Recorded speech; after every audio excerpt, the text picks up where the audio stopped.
what to buy. It's hard knowing how to store it safely. But the hardest thing for me personally is taking profits. So today is all about taking profits.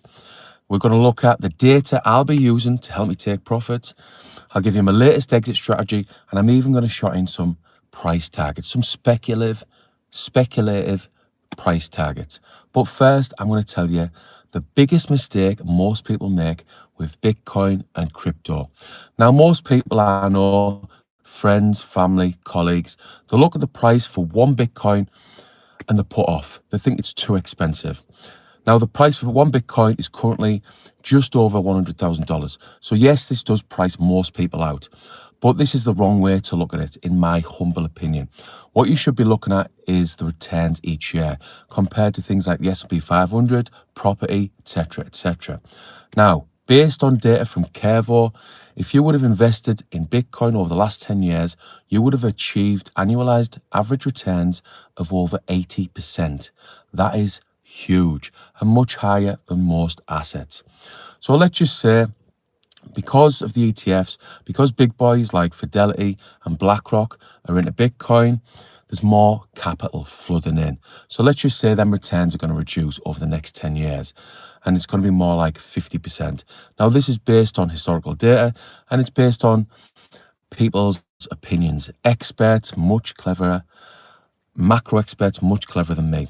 People like Michael Saylor, Cathie Wood, Raoul Pal, they all think Bitcoin's going to be above $1 million over the next 10 years.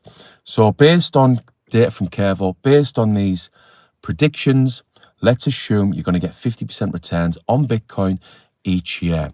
And let's assume you put £500 in each month over the next 10 years. If you do this, if you've got the discipline, if you're convinced by Bitcoin as a store of wealth similar to gold, you would end up after 10 years with a sum of £1.5 million. This is huge. This is much higher than you're going to get by investing into an index fund. So you've got to ask yourself, do you want to retire at 60 or 65? Or do you want the possibility, obviously it's not a guarantee, the possibility of retiring, of securing your financial freedom over the next 10 years? Anyway, moving on to taking profits and the data I'll be using to help me take profits incrementally as I ladder out over the next few months. Now, first and foremost, I'll be monitoring the global M2. When you look into it, the liquidity is the most important thing for Bitcoin and crypto. So I'll be monitoring this daily. Now, the price of Bitcoin is correlated with the global M2 by about 85%. And the global M2 is going to go much higher this year because the big boys, the huge countries like China and the US, need to turn the money printers on to refinance their huge debts. I'll also be monitoring closely the ISM Manufacturing Index, and this basically tells you, or one of the ways of telling you the state of the American economy. Then it's about market emotions, and I use the Fear and Greed Index.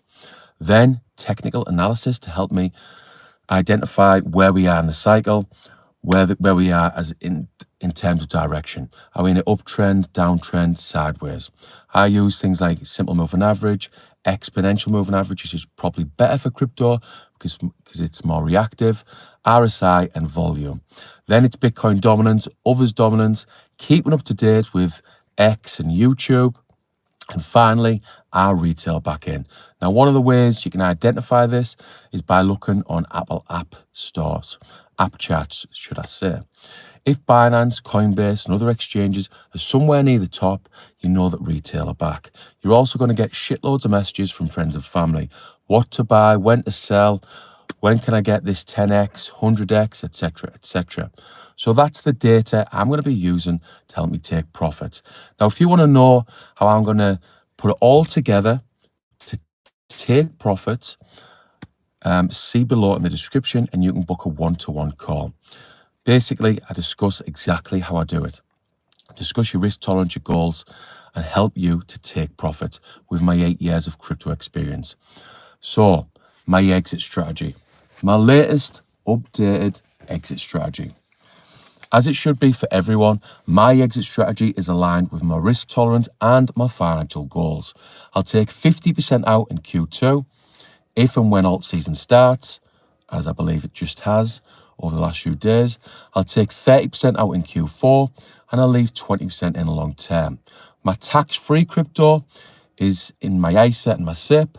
I'm going to swap 100% for cash in Q4 and leave inside my tax-free wrappers. So once I cash this out in Q4, I'll leave that cash inside my tax-free wrappers. Now, if you want to know how to legally avoid tax in the UK, see below for a recent video. Anyway, this exit strategy is for some of my biggest positions, and that's Solana, Sui, HBAR, Casper, and some other positions. With XRP, I'll take 50% out in Q4, 50% is for long term. For Tau, my main AI position, I'll take 80% out in Q4 and 20% is for long term.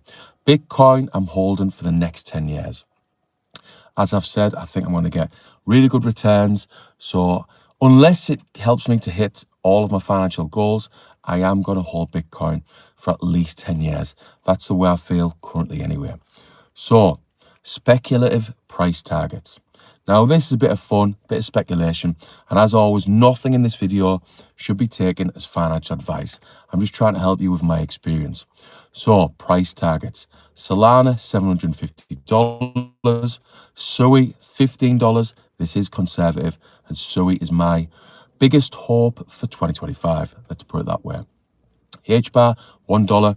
XRP, $10. Tau, $9,000, and Bitcoin, $150,000. Again, I believe this is conservative. And when you listen to people like Raoul Pal, again, experts in macro, they're saying it's going to be more like 200,000, even more. So that's my exit strategy. I just think the biggest thing in crypto this year is taking profits. And every single investor should be locked in on taking profits.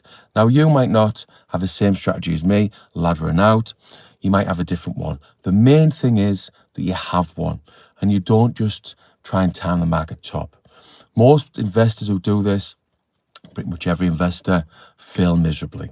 Anyway, cash out. Focus on your cash out. So I'm just going to finish with how I can help you, really help you with my 8 years of crypto experience.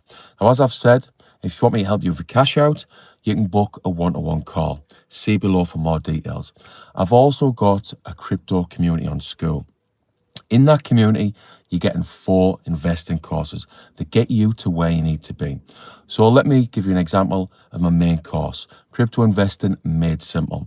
This gives you all of my 8 years of experience in just 3 hours. So you do the course, just takes you 3 hours. Ask any questions you want, message me, and this is going to improve your knowledge, especially if it's your first cycle and you're a beginner. It's going to save you from yourself, save you from painful mistakes, like getting too emotional, like letting FOMO creep in, etc., etc. You're also getting, in that community, a weekly newsletter exclusive to members. And that newsletter is going to keep you fully up to date and it's going to help you with that all-important exit strategy. And finally, you're getting around other investors. I believe with anything we do, you need help, you need support. And if you get around other people, other investors in this case, it's going to improve your chances of success. Anyway, hopefully you've taken value. Hopefully you realize that it's not about the price for one Bitcoin. You're not too late if you look at it differently, if you've got a different perspective. And hopefully after watching this video, you focus on your cash out strategy, exit strategy. You take profit, because I really hope that you do well in crypto and you're not left holding your bag. Anyway, drop a comment below. Let me know your exit strategy and good luck in crypto in 2025. Can't see any comments.